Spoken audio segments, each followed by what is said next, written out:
All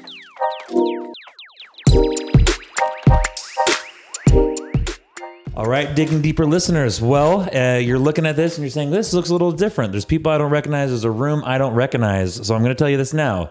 Grab your iPads, grab your iPhones, grab your iResolve, because that's what we are talking about today. You may recognize our guests to my right. To my far right, we have Katie. Katie, how are you? Great. Thank you very much. Great. And to my more immediate right, Rachel. Rachel, how are you doing? I'm doing okay. All right. Well, we know that we are just really excited to have you guys on here. Listeners, you might be confused, but we promise that by the end of this podcast, which might be a little longer than normal, you are going to be very well aware of what is going on. So, Mark, real quick, what do we got going on? Why do we have these two guests on our show? Very non-controversial issue we have happening in our community. And we thought it would be a good thing to, and we thank you so much for joining us. We thought it'd be good for all of our listeners to be brought up to speed on what's been going on. You may remember I did a video a couple months back, just kind of sharing a little bit about it and keep it in prayer and highlighting things that are going on. Some things happening this week, hearing Thursday, and an interview on Fox News tomorrow. So that's pretty cool. But we want to thank you for being here. We want to thank you for what you did to take a stand, to actually bring some ideas to the table that waded out into some very controversial waters. And so thank you for that courage, and I'm looking forward to this time together. It's a privilege to join with Tim in this interview, and we thought we would sort of divide it into two general categories. The first category is, what is iResolve, and why did you guys bring the iResolve movement to the table? And then the second category is, what's happened as a result of iResolve?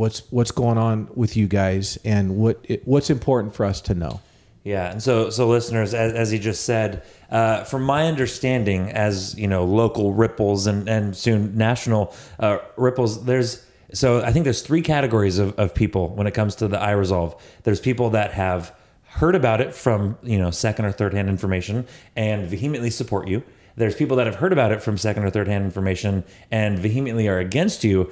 And there's people that just don't know. And so our goal is just to be very clear as to this is what the movement is. And for you listeners, Mark and I will be talking about some things, and these two ladies will be quiet because there are things that you actually trying to honor, kind of legally bound not to say. So there might be a point in the podcast where they say no comment, can't talk about that. And it's because they were trying to kind of honor these things as hard as it can be. I'm sure you just want to shout from the rooftops, like a lot of things. But so we will kind of be sharing the X's and O's of what this is, as well as your guys' heart. But before we get to that, kind of want to maybe lead into the first part. And as Mark had said, kind of an overview of iResolve and the history and how how we got to where we are in the controversy. So yeah, first of all, thank you for having us. We feel honored that you guys want to get this information out there, and we want to be able to clarify. So thank you for having us.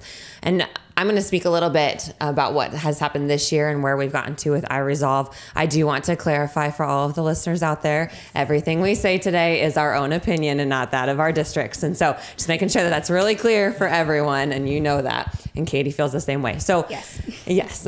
And so it started out a little bit last year, and when Katie returned to public school, and then I have a different experience as well. But I'm going to let Katie start with that, and then we'll roll into the actual iResolve movement and where that came from.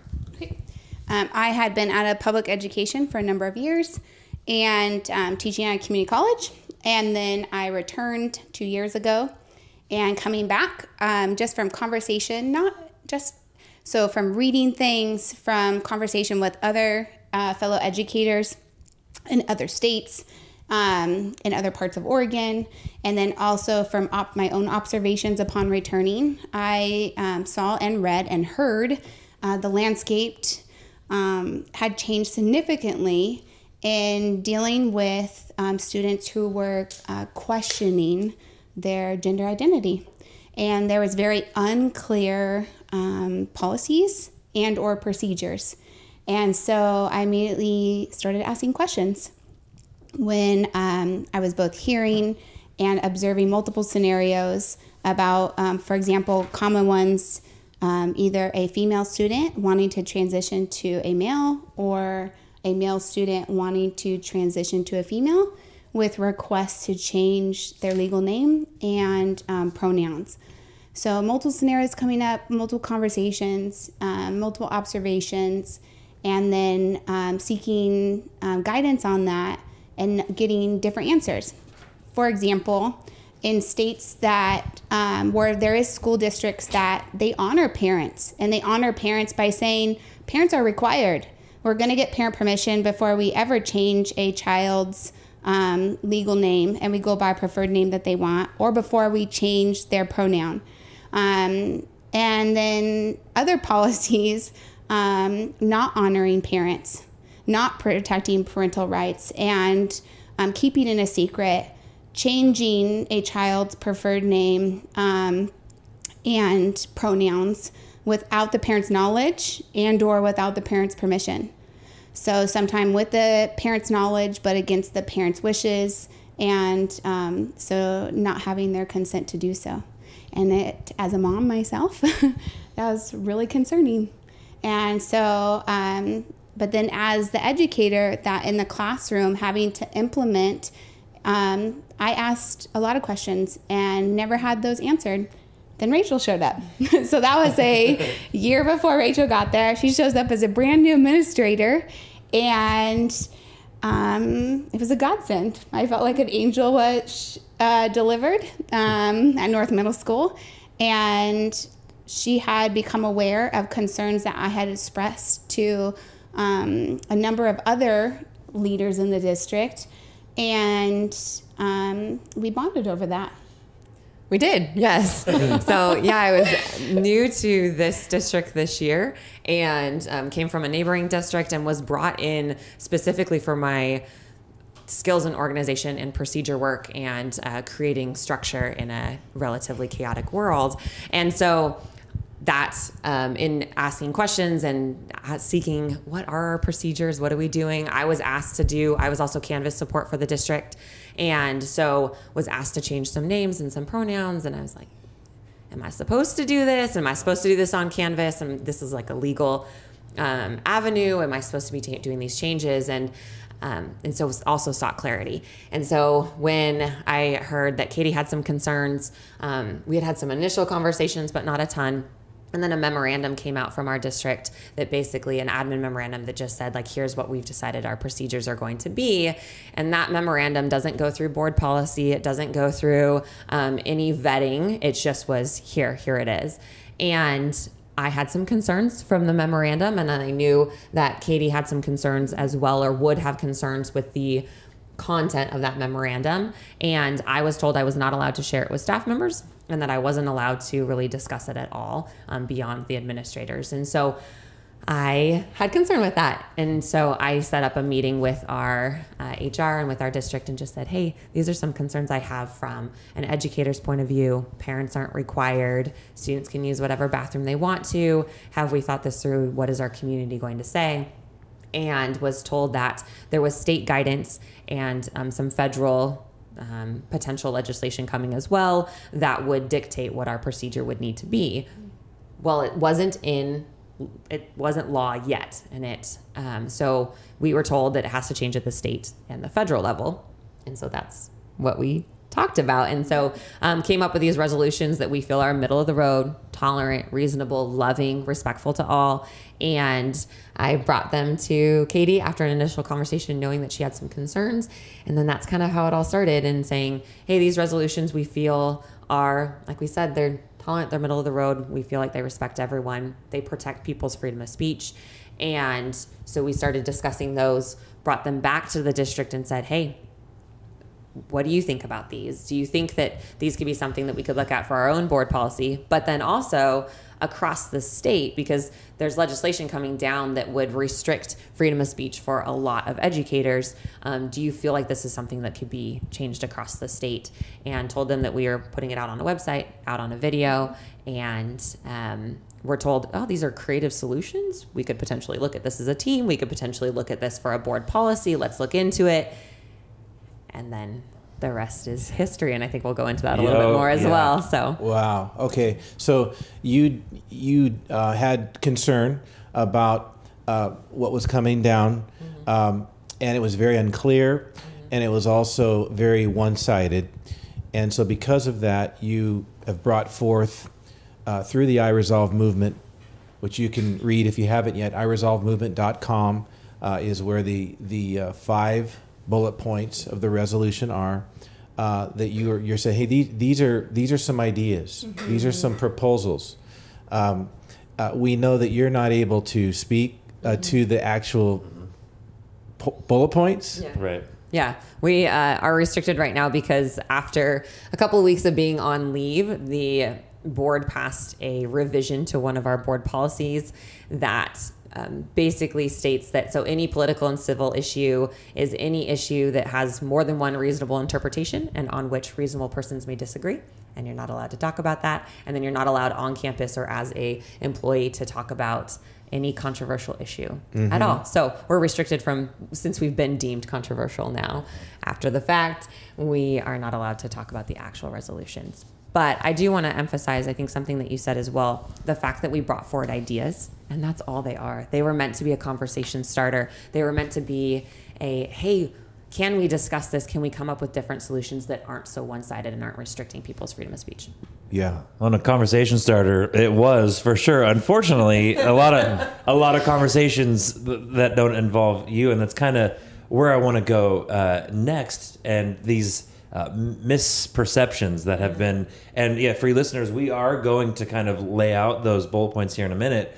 But again, some of these misperceptions might be things that we thought, because I know the movement, it's this, this, and this, but like it kind of sounds like, again, this movement was a response to just these things that were unclear. Not so much where some people think you had an agenda, you wanted to put the agenda out on the table. It wasn't that. It was a response to things that just seemed unclear and unsafe almost. So that's kind of, unless you had anything else you wanted to go to, I want to kind of talk about just not all of them, but what were some of the biggest misperceptions of you guys and your movement? So some of the misconceptions were we were labeled as transphobic. We were labeled as pedophiles.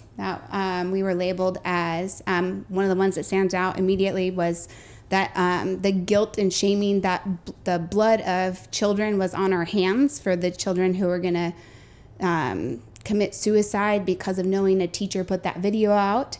We were told we were racist, that we have hate speech. So those were the biggest things that stand out to me. Are there other ones that you have? Yeah, I think just the amount of hate speech that came towards us, right? We were said that we were intolerant, we were bigoted, we don't deserve to live, let alone work with children. I was told I shouldn't be a parent. I shouldn't have my own children. I was told that I should never have children and that we should go jump off a mountain. And so it was a lot. It was a lot of, and misconceptions. Like we were saying, even the pedophile portion, and I know you guys are going to go over the bullet points, but we don't ask for anything that isn't respectful or loving or tolerant towards all sides. So, yeah. Maybe at this point, Tim, I can read the... One more quick question, though. So, and this, I don't know if this will generate an emotional response, but somebody walks up to you and says, I don't think you love children. I mean, what is your going to be just a quick response and kind of defense as to why obviously you do? What would maybe be something... Yeah, that's a tough one because people's conceptions are the way they see truth, right? And that's not always the actual truth. And so I would want to have a conversation with that person and demonstrate love and respect to that person in the conversation, right? Because I think that in someone's reaction it really demonstrates their heart. And so having a conversation with them about, okay, let's talk about it. Why do you feel that way? What do you feel is harmful towards students? And let's talk about how I do love students and I do want what's best for them. And that's why, and also my staff, right? As an administrator, I want to protect my staff members and make sure that they're not in a position where they have to restrict or go against their own convictions. And so, again, I think just in conversation and in how, I think even in how we've carried ourselves through this whole ordeal. I feel like we've tried to be as respectful and loving as possible. And we've had students, she's had students talk to her afterwards. We've had students talk to us at church or in the grocery store. I had a student come up to me and talk to me. And so I think we do that through our actions and through our respectful words. Okay, good. Yeah. So yeah, Mark, what we're reading right from the website. Yeah, so. Let me just hit these quickly. Point 1, we recognize that accepting very rare scientifically demonstrable medical conditions, there are 2 anatomical gender presentations, male and female. So 2 anatomically gender presentations, male and female. So yeah, it makes a lot of sense to me right there. Yeah, I'm focusing more on just the anatomical body as opposed to maybe gender identity. Is just saying there's, aside from those rare cases. Right, yeah. Right. Who couldn't come to the table on this to agree that like a good launch point. Anatomical male presentation, anatomical female presentation, without getting to specifics on those parts. No vulgarity. Yeah. Point 2. Shared public school restrooms and locker rooms previously designated by gender, so boys and girls, could be redesignated as anatomically male or anatomically female spaces to only be used by persons matching the anatomical designation of the spaces as consistent with the purpose for which the spaces are built.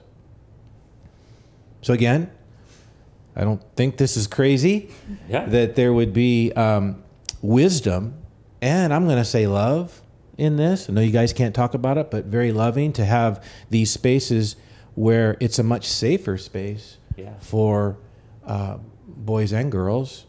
I think about like a basketball game at Grants Pass High and a man who decides he wants to go into the women's restroom that game because of how he's feeling. And your daughter's in there. I mean, how is that a safe, how's that? It just sounds crazy to me. Yeah, and something we were talking about a little earlier where it just kind of seems like now the words boys, girls, men, women, those are just, they're not strong enough words. There's so much kind of cloudy gray area that's been brought on of those, which is why now anatomically male, anatomically female, those are now being presented because those seem pretty rooted, pretty, like you said, we all should come to the table on those. So. And there would be strong conservatives that, I respect, and maybe some of our listeners who would say that this terminology doesn't go far enough, that even the usage anatomical male, come on, let's keep it boys, girls, whatever, because that's what it is. Yeah. But I appreciate how you guys have sort of tried to bring everybody to the middle on this. And whether you like this or not, you have to agree that they've tried to come to the middle on it. Point 3. For any person who is not comfortable using their anatomically correct space, they may request access to a private restroom or locker room space, including designated staff spaces, to the extent that such spaces exist and are available. And I just quickly want to footnote, there's a footnote here that it says, please note that although not specifically in the resolutions, individual gender-neutral bathrooms are endorsed by iResolve and encouraged to be fully funded by the state to be implemented in education facilities. Yeah. So, I like that the inclusiveness of all, not just a very small percentage, but all students who would appreciate and who need a private space, seems to be a win-win. Mm-hmm. Yeah. So those are the points, listeners. If you were, I got a few more. Okay, just two more real quick. Point 4. You hit the footnote, and so I was like, we're at the bottom. All right. I jumped to the footnote. All right, you jumper. A student may, with parent permission, request to be called by a derivative of their legal name, but it will not be mandated that students or staff be required to call the student by their preferred name. Mm-hmm. Again, people may not agree with that, I'm sure, but there's a lot of wisdom in that as far as parent involvement. Yeah, that's a good idea. That seems to be a push. And I'm not a parent yet, but in a few months that'll change, and it seems like that would be something that I would want. Yeah, exactly. And then along with that, point 5, a student may, with parent permission, request to be referred to with preferred pronouns, but it'll not be mandated that students or staff be required to use the preferred pronouns. So just to make this real basic, some of your like pronouns, what are you talking about? So if a boy wants to be called she or a girl wants to be called him or whatever, then what you guys are saying here in this resolution is that that could happen with parental permission, but it would not be something that's mandated by students and staff. Again, there could be a lot of agree to disagree here. I personally think there's wisdom in this in terms of it protects the staff, it protects the students. I mean, if staff err and are using the incorrect pronoun, they could face discrimination charges. It also goes against convictions. Some staff and students may feel like it's not in their convictions to call somebody by that other pronoun because that's not how they see that person in their convictions, especially a creator God viewpoint conviction. So those are the 5 resolutions. And I guess I just have a quick question. Because you could read these, and Tim and I are pastors, and this is a church podcast. We could read these, and someone could read these and say, well, I don't really see like a lot of Bible verses in here, or Christianese. Were these motivated by a faith that you have in the Lord, and do these come from a sense of biblical conviction? So for me personally, my personal faith influenced the writing of these. I had to ask with my own personal faith, could I be able to take these ideas and would I be able to abide by them without violating my own conscience? So an honest answer for me personally, yes. But there was also the forethought of someone that doesn't have a personal faith. So of being able to ask their opinion and send it out to get their views, actually. People that don't share the same faith as me, before we ever launched it, to have them review it, to be able to see and get that feedback.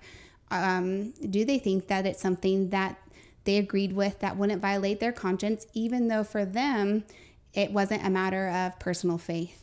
And the feedback was positive. It was yes, it was. And so it we use that as confirmation and support that we were truly trying to serve a spectrum of individuals with different views, different beliefs. But on a personal level for me, yes, that did influence it. But influencing, if it violate for me versus me trying to push my personal beliefs on something, that is totally different. And so it's not pushing my personal beliefs, because that's also not 100% aligned with my personal beliefs. Good point. Though my personal beliefs influenced the final product of the wording in there. Right. I mean, my personal belief would be that encouraging any kid towards gender transition would be a terrible idea. We love that child and we want to do all we can to try to help that child, but that's not helping that child to begin that process. It's a completely different approach to it. So I see what you've done here as far as like, okay, let's try to word this in a way that hopefully others could come to center on it. Yeah, and I'm similar with Katie. Just knowing, and from an admin point of view, what do I feel comfortable holding staff accountable to? Right. And knowing that not only do I come from a place of faith, right, and belief in the Lord, but also knowing that I'm going to have staff that believe the same way, or that don't believe, but still for English reasons, right, believe that using he, she, or different pronouns isn't correct in English. And so, but then also knowing that people do support and do affirm students. And so, but also the beauty of living in America is that we have a tolerant society. That's why it was built the way it was, right? We came over from Britain to get away from oppression, to get away from, you must believe this, the Church of England, you are forced to have these beliefs. And so we have a freedom of religion, not a freedom from religion. And so noting that everyone is coming to the table with some sort of belief, whatever that is, even a belief that there is no God is still a belief. And so we wanted to we be able to follow the resolutions on our own, but then also be able to hold other people to them without them violating their conscience. Yeah, yeah. I guess I'm curious. This thing is really blown up, and it's unfortunate, obviously. Do you think, or did you think, that these I resolve points could get traction here in this district? Like, some might say, why did you even do this? Oh, it's impossible in this culture, especially in this liberal state. What would you say to that? Yeah, I would say that the purpose of bringing them was we preach tolerance. Our society preaches tolerance right now, but we aren't necessarily seeing tolerance. And so trying to come up with resolutions that are middle of the road, we did honestly feel that they, and still do, feel that they can be enacted and be honoring to all, and to bring our, not just both political parties together, right, but to bring people with differing views together. And so my hope, and maybe it was more of a hope than a belief, would be that in America, again, and especially in the education world, right? In education, that's our job. Our job is to bring students and to teach them how to think, not what to think, but how to think, so that they can come together and they can have a discussion and they can believe it in and of themselves, and that we can have these tolerant conversations where we respect each other, and we do it in a way that we're not canceling each other. We're not hating each other. We're saying, okay, you have a different belief than I do, but let's talk about it. I love you as a human being. And for me, I love you as a human being because I believe that you are made in the image of God. And therefore I want to honor that, whether you believe me or not. And so we thought that this could be a discussion, and it's a discussion starter. It wasn't, you are required to do this exact verbiage. It was, hey, let's have a conversation. Let's talk about the ideas. How can we come together? And if it's not perfect in the resolutions, okay. But still, let's talk about how we can come together. And we recognize that it's much harder to change law than it is to be proactive and present an alternative. And so it was very proactive thinking. It was, here is some groundwork for you to consider, because everyone's busy. No one has the time. You hear all different things. So we'll do the work. Consider this. Take it. Modify it. Here's some starters for you to consider. Here are ideas. Hopefully it works. If not, tweak it so it can work. But start the conversation. And that was the heart. And again, we pushed it out to a diverse spectrum of individuals before we ever went public with it, to be able to, knowing they had opposite views, to be able to say, do you think this is reasonable? Do you think this is loving? Do you think that this will bring people together and serve the rights of all individuals? And that feedback was yes. And we've had neighboring districts reach out to us and say, hey, can you come present to our board? Yeah. Can you come and Really? Yeah, wow. And can you come and talk about these? And we haven't been able to do that yet because of the restrictions that are now on us. But we've had at least 3 neighboring districts that have reached out to us. We've had state legislators reach out to us. Yeah. We had actually just recently a state legislator in Arizona reach out to us and say, hey, can we talk about this? Can we talk about the resolutions? Wow. And so it's gaining some traction now too, because I think initially what was hard to see was those misconceptions that we talked about earlier. So thank you for letting us address those. And that's what we were labeled, was by the misconceptions. And I think when people actually read them on all sides of the aisle, we've had several members of the LGBTQ community that have reached out and said, these make sense to us. And that's the goal. Bring people to the table so we can have this discussion. So your focus was national, state, and local. Yes. Is it safe to say a greater passion and emphasis on local? Like you thought, like this could get some traction in this district because there's some flexibility that districts have? Share that wonderful email of why we believe that our local community and even our local district would offer support. Yeah. So in creating the actual video and posting it and posting the website, it wasn't targeted towards our district at all, right? Because we had already had discussion with our district and we had been told that this could possibly be brought to the board. And so there was, when I had met with the superintendent and our HR director at one point, and walking away from that meeting with our superintendent, I had a lot of hope because we had talked about like these make sense and this could possibly be something that was brought to the board. It was going to get passed through legal, but that was the comment made to me. Hey, this could possibly get brought to the board at a future meeting. So I had actually followed up with an email and said, thank you for meeting with me. But then later on, I said, I appreciate your leadership and willingness to consider the resolution as being one put forward to the board. And then And so we had that discussion, and we were really excited. I called her right after that meeting and said, hey, this is great. They're willing to talk about it. They're willing to discuss.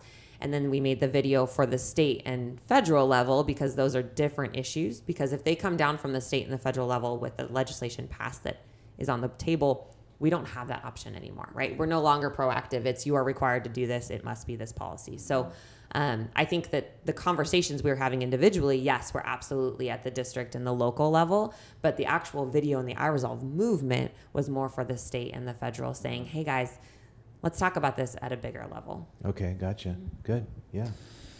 Well, before we kind of switch gears from the movement to maybe kind of where you're at and what you guys are experiencing, I do want to address kind of one more thing regarding parental involvement. So working with youth, just being in our community, man, across the spectrum, you have parents that love their kid, parents that love their kids' friends, and you have parents that are just not involved. And so, Mark, speak into this if I'm kind of wording this question correctly, but if kind of regarding the climate of not having parental involvement, if more kind of things get put in place where there is more parental involvement, how do you guys address the feedback and the criticism of those parents that are just absent? So a kid wants to kind of go through with this, but their parents are just not involved. Kind of, yeah. I don't know if I.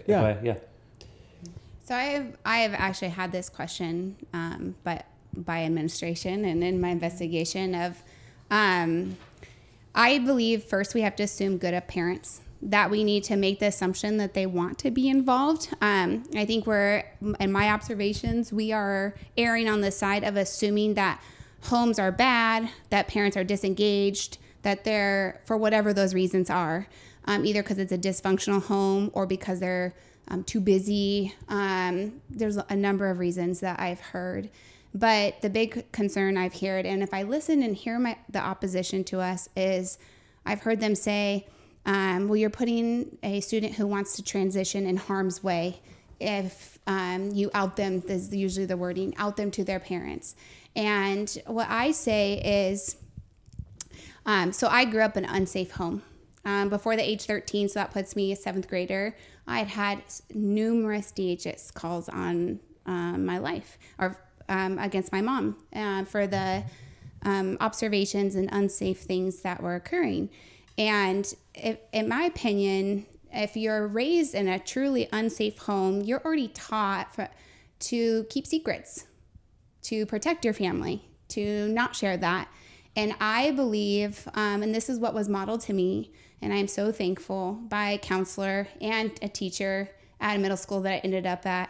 And they said, tell the truth, right? It doesn't matter how hard it is, you tell the truth. And so for those uninvolved parents, or for the ones that we hear that, well, what if it's an unsafe home? I believe it's our job to raise children that no matter how hard it is, you tell the truth. And that we, as the educators, we stay involved. And how do you do that? You keep the line of communication open with families, so that if you're observing things that they're disengaged, how do you help engage them to help try to bring the family together? How do you offer tools, services out there, put them in connection to help restore that family's unit and help open up that communication that's broken down? That's what I believe. It's a partnership with families, and we're losing that, and we need to fight for that. Okay. Well said. Thank you. Thank you very much. Yeah. Well, yeah. I think, Tim, we could transition here into this this second section regarding the criticism and stuff you are experiencing right now. Your employer has spent a lot of money to conduct this investigation about certain allegations against you, and how you went about this. And I don't know that we've said even in this podcast, but you are facing termination. The recommendation of your employer to the board is that you be terminated. There were, I believe, 6 allegations, and 4 of them I guess have been sustained, in the sense that essentially there's 4 things that you're being accused of violating your contract or district policy or whatever. So if you could, as much as you can, speak to these things. First of all, you're being accused of engaging in, quote, political campaigning on work time, using work equipment and facilities. So I see two aspects to that, at least in my mind. There's the political campaigning, and then there's work time, equipment, facilities. So could you like comment on those? Maybe the first thing is political campaigning, and then the second thing would be the work time. Yeah, I'll take this one. So our political campaigning specifically is in the policy GBG. So there are two, there's the original GBG policy, and then that's the one that got revised partway through. But the term political campaigning comes from an Oregon revised statute, 260.432 to be specific. You've done your homework. Yeah, a little bit. And so that ORS is what gives definition to political campaigning, right? It would be like the dictionary giving definition to a word. And you can't change that because it's tied to the ORS. And political campaigning very specifically talks about 4 times that applies to public employees, because this is all about public employees specifically. And we don't fall under any of those 4 bullet points. And so one is an initiative or a referendum that's on the ballot. Well, these aren't on the ballot. These are not open for voting. One is a political committee is currently working. Thank you. A political committee is, we're in opposition or for a political committee. So that's not ODE. That's not the legislative body. That's specifically if we were working for the Republican Party or the Democratic Party. That's not what we fall under. Specifically for or opposed to a political candidate. It's not a political candidate. And then for any ballot measure that's being referred to the ballot. These aren't being referred to the ballot. They are not open for the public to vote on. This is specifically for legislators. So we don't fall under any of those 4. If you want to put us under a category, it would be more under lobbying. And specifically in ORS 260.432, it not only allows lobbying, it encourages lobbying by public employees. And so I would take issue, and we do take issue with us being defined under political campaigning. And if we look at the district's terminology, they've actually changed it and said it's a campaign of a political nature, which is not defined by the ORS and is a completely new term. And so looking at that, if we're not political campaigning, then all of the other things, all of the other allegations are moot and they go away. So even the work time, equipment, facilities, specifically, that's not just use of them, it's the use of them for political campaigning. Well, if we weren't political campaigning, then you can't say that the use of it was. And we are trying to be as transparent as possible. That's why we want a public hearing. And so to say that we never used email or our equipment, that's not the truth, right? We've used it very, very minimally, and it's mostly around emails because the video, the creation of it itself, the filming of it off campus, totally in a different location. It was on spring break. Yes. Most of the emails were during spring break anyways, right, when we're not using that time. And so, and at the time, we didn't feel and still don't feel we were doing anything wrong and we weren't political campaigning. And so there are a few emails that are in there. I think I've done the math on it, and I think total, at least the couple that they've said I've sent were like 90 seconds of actual writing time. And so pretty minimal. Well, and to emphasize that the amount of work was so minimal, it didn't interfere with us doing our job duties. And I think that's really important to point out in our full disclosure of transparency that there was minimal of sharing links using our school district email. But that was the extent of it. And I would further point out, though, the opposition to it. So when you look at the inconsistency of the district on, we've been charged with this, found guilty in one of these, violating this board policy, according to their investigation, and that's going before the board to consider to vote to fire us. But if you look at what they've done since we've been put on leave, so they have hosted during school hours on school campus property, using school equipment, pulling students out of valuable academic class time. They sent out an email after we put on leave saying that we want to meet to discuss that, and I quote, anti-trans movement that has hit our school. And they sent slips to students during third period on a Thursday and a Friday after we put on leave to pull them out. So to falsely further portray us I take that very personal to my students because I care deeply about them, working relationship with them. And they know that. And to know that they've poisoned the well that way, it feels very unjust and very hypocritical. I full-heartedly believe had we went and our video was the opposite, saying use whatever bathroom you want to, parent permission is encouraged but not required, we wouldn't be in this position.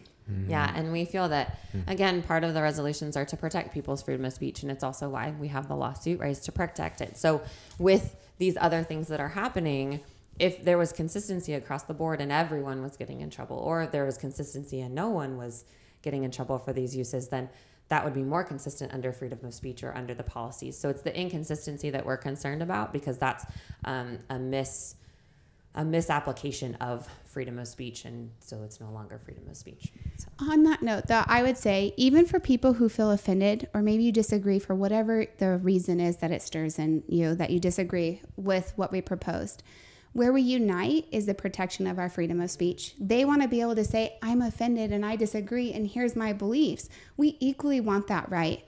And so our common ground is coming together on that.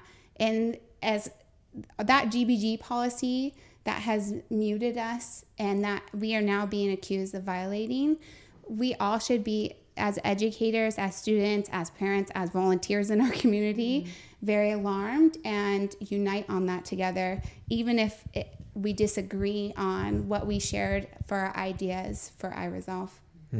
Yeah. That was very well Thank you said. for that clarification. It kind of addressed both the political campaigning issue.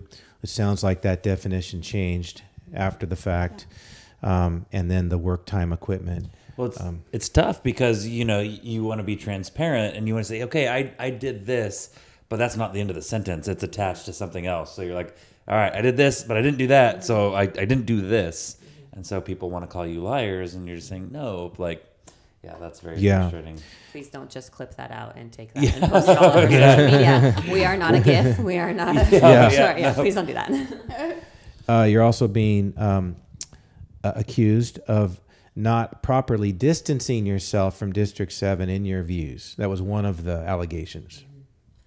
Yes. And so I think that we would encourage people to watch the video for themselves, and we would challenge almost the other way, show us where we did claim to be District 7 or where we did even claim to be where we were from. We were very conscientious of saying just our first names and giving an experience and giving, hey, this is why we have knowledge is because of our experience in education, but we by no means were speaking for the district.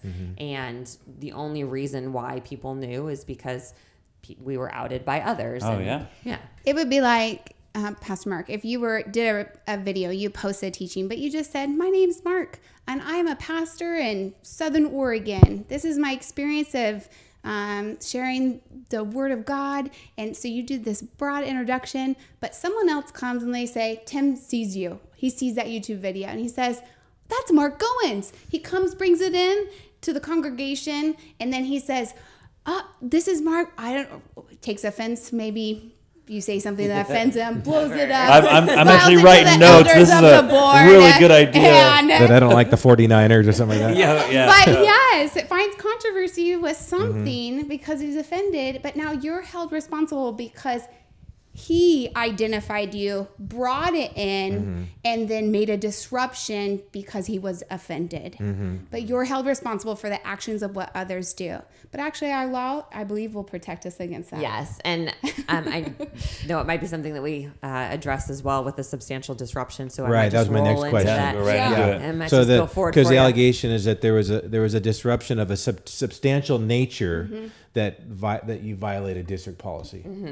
And I would emphasize that our video was posted in the middle of spring break, and it wasn't until a week and a half later that anyone made a big deal about it. And even then, there is a special law term. So sorry, I'm going to go into a little bit of legal here, but it's called Heckler's Veto. And basically that just means that someone else, so a heckler, right, the one that's causing the disruption in the background as you're giving a sermon, for instance, right, that people might try to claim that heckler, you're causing that heckler to heckle you, right? That's called Heckler's Veto. That has been knocked down by the Supreme Court on multiple times, because it says, well, you're not responsible. You're responsible for what you're saying, but you're not responsible for that person doing the heckling. Now, if you were standing there and saying, okay, I want you all to stand up and I want you to heckle me. Well, now it's your fault because you're asking it and you're asking them to do that. Which Mark does all the time in his sermons, by the way. Yeah, plants everywhere. Absolutely imagine. Definitely fits his personality. No. But so that's different, right? We proposed these and we just said, hey, let's have a conversation about them. Let's put this out there. And so it was other people taking offense and then making a big deal, right? I'd also like to emphasize it was only 5 people who initially put us on leave for the 5 complaints. And so 5 out of the thousands of parents and staff members that we have total. And then, and for the disruption side of, we've been told that we are disruption amongst the media. And I would say, or we would claim that happened because we were put on leave, right? We were put on leave. And because of that, every single media story that came out was, hey, these 2 educators have been put on leave. Well, we didn't put ourselves on leave.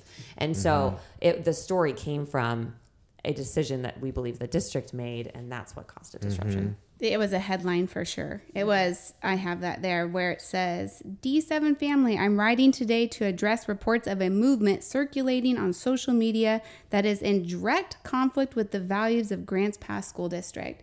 And then further, then they let the community know we've put the 2 teachers associated with the movement on leave.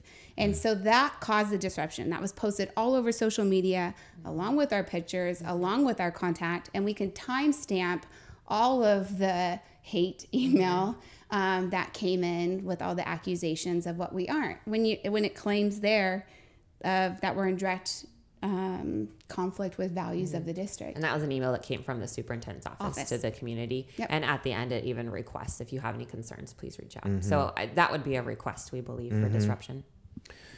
Yeah, and then you go read the resolution and you're like, I mean, again, not that we're all necessarily going to agree with all the points or how they're written or whatever, but like, how is that at the level of what you guys experienced after you did that?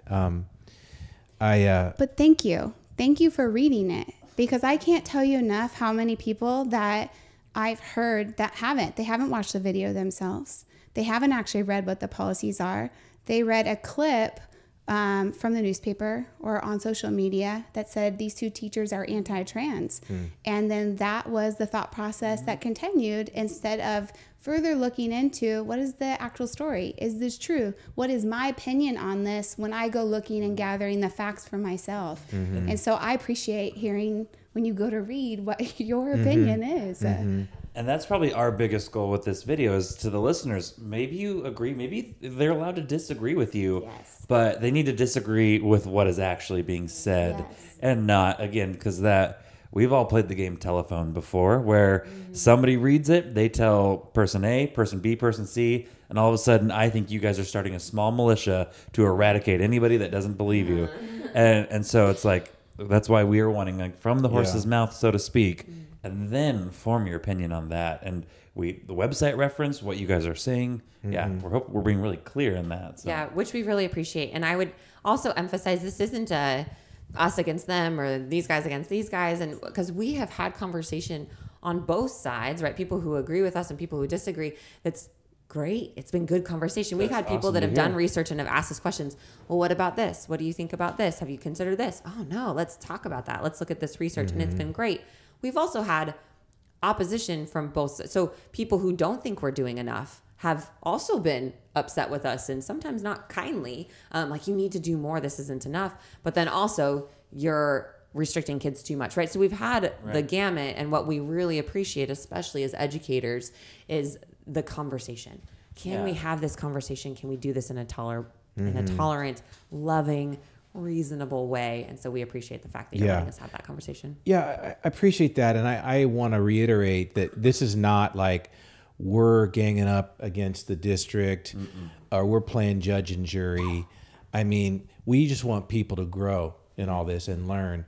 I don't know how you can work in this climate in public education. And so I don't want to like sit in judgment of like what all this is, what's all happened and attacking any individuals. However, this particular allegation about substantial disruption, that was probably the one that really agitated me probably more than anything, because we live in this culture now where if you don't go with the full doctrine of the talking points of the narrative of our culture, then you're absolutely canceled and labeled and, name calling and like all the things that you tragically have experienced. That just really, so I get offended because of something that you said, and that automatically means it's your fault. We've lost, in my opinion, the ability to be able to say that I actually control what I get offended to, right? I get to personally take responsibility and decide if what you just said offends me or not. Right. And instead, we are breeding a culture that says, I'm going to blame you because I got offended. Right. And it's your fault and you're responsible because you offended me. And we need to take back and be able to say, no, I get to decide what offends me or not. I get to decide the power that you have over me and what I do with the emotion that stirs. Feelings aren't right or wrong. It's what do we do with them? Exactly. And I think we have to distinguish between offended and disagree, because they're not the same, right? I might disagree with something you just said, and that's healthy. It's healthy to have a discussion. If we all thought the same, we'd be in an echo chamber, and it would be a very boring world, right? Yeah. And I don't like boring. I don't do well with boring, and so, but I'm okay with this sometimes. Occasionally, my life right now would do well with some boring, but yeah, being able to have that conversation and have that discussion, and so a little bit of disruption and a little bit of good, healthy disruption in, hey, you disrupted my way of thinking. Let's have a conversation about that. Why do we think differently? What does that look like? And it's so one-sided,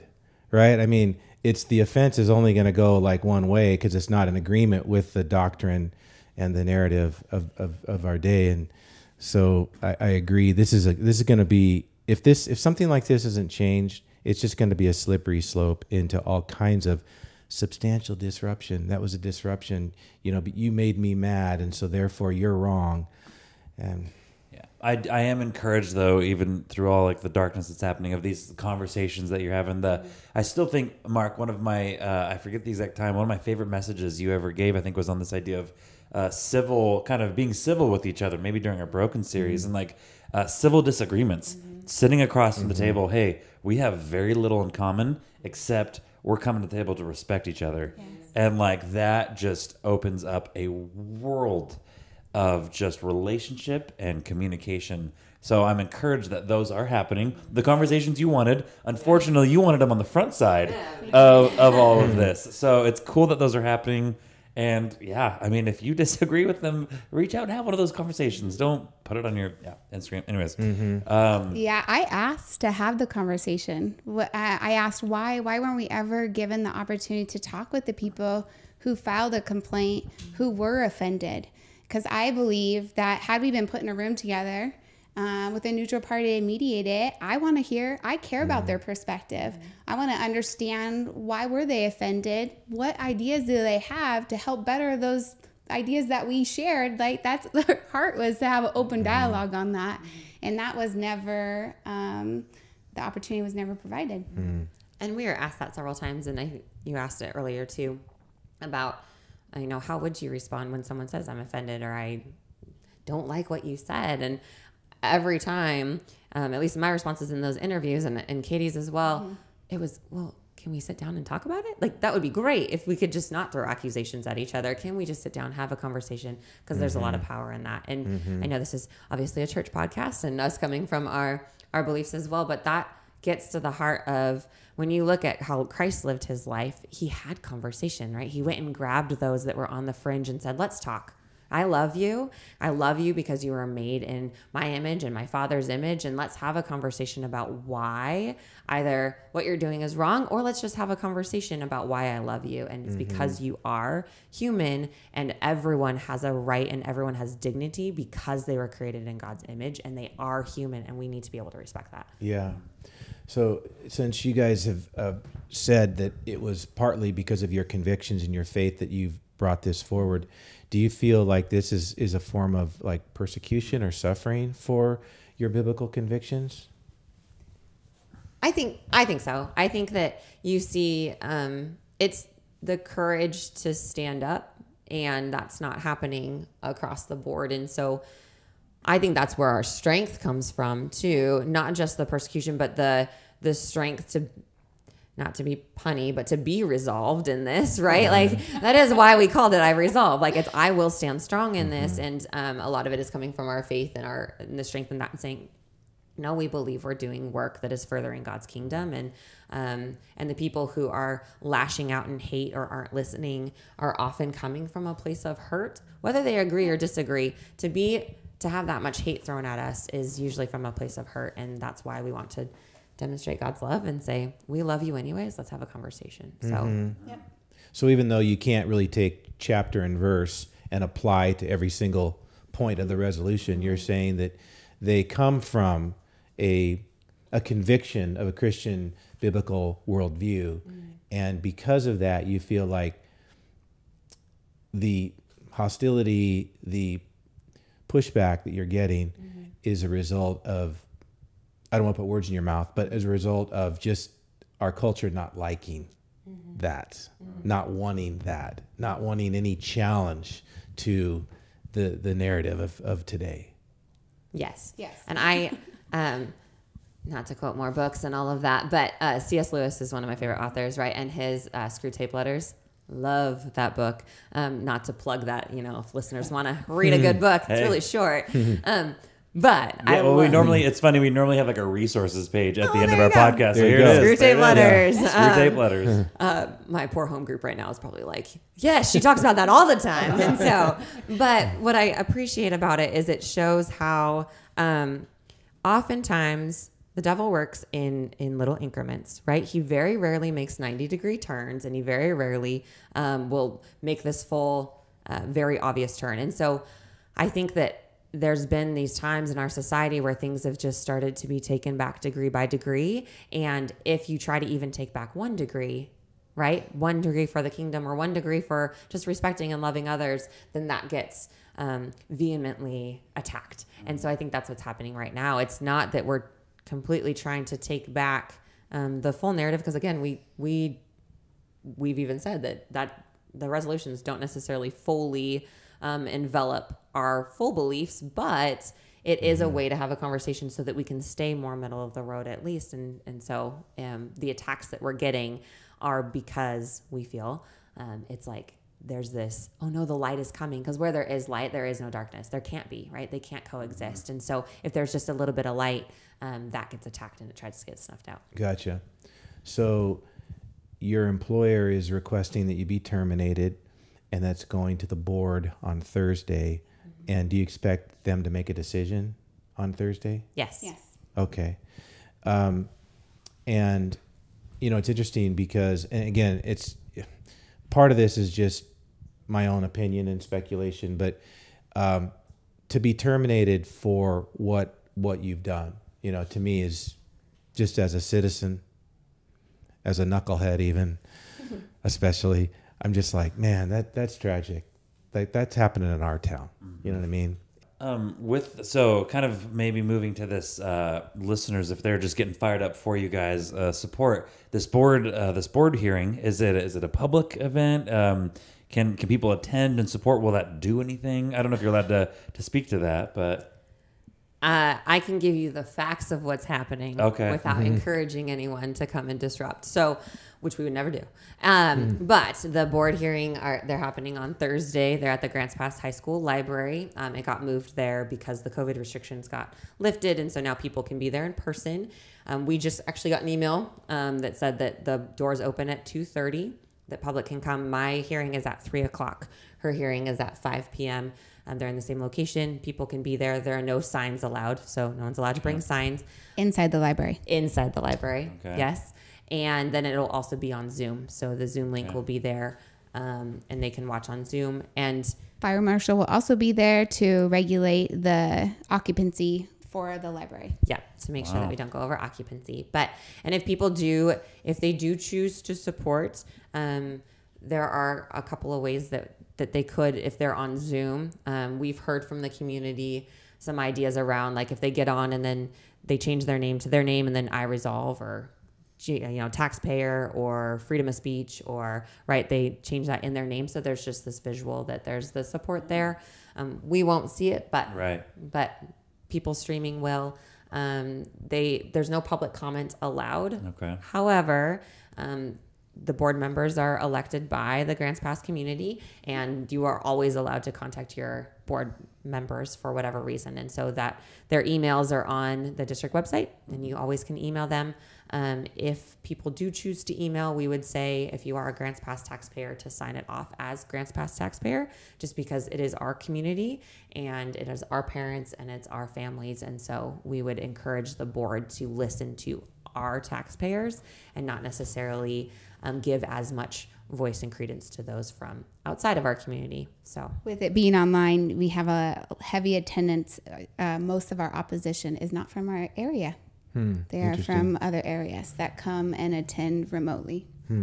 So to email a board member or the board as a whole? yeah, you can, it's the board members individually. They don't have a joint email. Is that through the district website that you can get there? Okay. Yeah, it's under the new website, which looks fabulous, by the way. It looks really good. But under the new website, it's under the Board of Education, and they're listed there. Okay, gotcha. Yeah. All right. Well, I have one more question on a personal note, but I don't know if there's anything else, Mark, that you just kind of have in your... Go for it. Yeah. So, and I kind of let you guys know, I'm very curious. You two, coworkers, been through the ringer. I kind of want to know what this has done to your friendship, just kind of on a relational level. I could imagine a lot of tough conversations, a lot of tears, a lot of questioning, doubt. But you guys are here, and you guys appear just stronger than ever. So maybe kind of our last question before we get going is, what has this done to your guys' friendship? This is kind of a fun one. Katie, did we even know each other before this? No, we did not. Which that's a surprise when I first heard that. So yeah, sorry. so Rachel and I, so she was a brand new vice principal. I had only seen her actually because we were still 100% at home. So meeting remotely on Big Blue Button or Zoom, depending on what we're using. So I'd seen her on video, a little tiny box, and only knew facts about her that she had shared with the entire staff. And then after we came back and we started having meetings, to a few of them, and then after to work on iResolve. But we were placed on leave shortly. I mean, we did that. When did it start? And this was when she did not know much about me at all when we got put on leave. She was very kind and blessed me with telling her story to me that she shared a little bit earlier in this podcast too. But yeah, and then April 5th happened, and I called her and I said, I don't know you, you don't know me, but we're at war together. We're in a foxhole. And so we need to get to know one another. And so we did, which was harder for her because she was my vice principal and I'm a teacher. But forever we are connected, banded together. Yeah, so we got this event. Yeah, and I don't know if you want to share the. Yeah, so getting to know each other super well and just getting to know each other's hearts and sisters in Christ. And I'm actually dating her brother now, and that's how we met. So it's just our lives are now really intertwined, and it's been a cool journey. I definitely call her friend and one of my best friends now. Yes. Not just because of all of this, just because of who she is and her heart and just the love she has for others. And you can see just Christ exuding from her, and that's exciting to see, and it's contagious to be around. So I feel the same way. And we've learned from one another. So different experience in life, and in sharing those and going through this together, just the growth that has happened and the things that I've learned from her, it's been a phenomenal experience. So awesome. A blessing in disguise. Yeah. Like we really wish the Lord would just give us these blessings just like up front, but He works in mysterious ways, and sometimes it's funny because when you go through like angst and like, God, what are you doing? And watching as this has blossomed, and then obviously her brother too has been a huge blessing, and so not to get all blushy, but just watching that all happen has been really cool. That's so cool. Yeah. I just want to share, Tim, that listening to Rachel and Katie probably stirs some emotion in us, and that's a good thing. It should. I just want to challenge all of us to unity, to love. That we're not against. People aren't the enemy. We're talking about ideas and ideologies that we want to, in Christian love, push back against. We want the right thing to happen. So I just want to, and I know that's not always easy.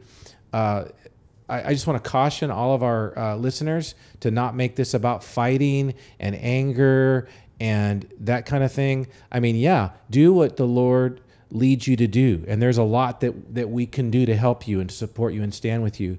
But let's not make this, some kind of an unnecessary, divisive thing any more divisive than it's already become. We can have strong opinions about what's gone on. We want to extend grace as well to our leaders, and to, take this situation before the Lord in prayer. And if there's something else that God leads you to do, maybe go to the iResolve website, iResolveMovement.com, and there's the resolution there. People can still sign it and get familiar with it, and be praying for these things in our public schools. Yeah, definitely. We thank our community because we do have a lot of other teachers who are scared. They have said, "We stand with you silently." That has been a very common phrase, hard to come to terms with. They say, I thank you for being a martyr for us. I've heard that direct quote. And, but we have to stay silent because they're afraid what the retaliation and the punishment for sharing our ideas as educators will happen to them. That fear is very real. I empathize with them, I suppose. And, but what we've seen recently is the word of mouth, our neighbors, our Josephine County community, sharing our story, even the fact that we're here with you guys.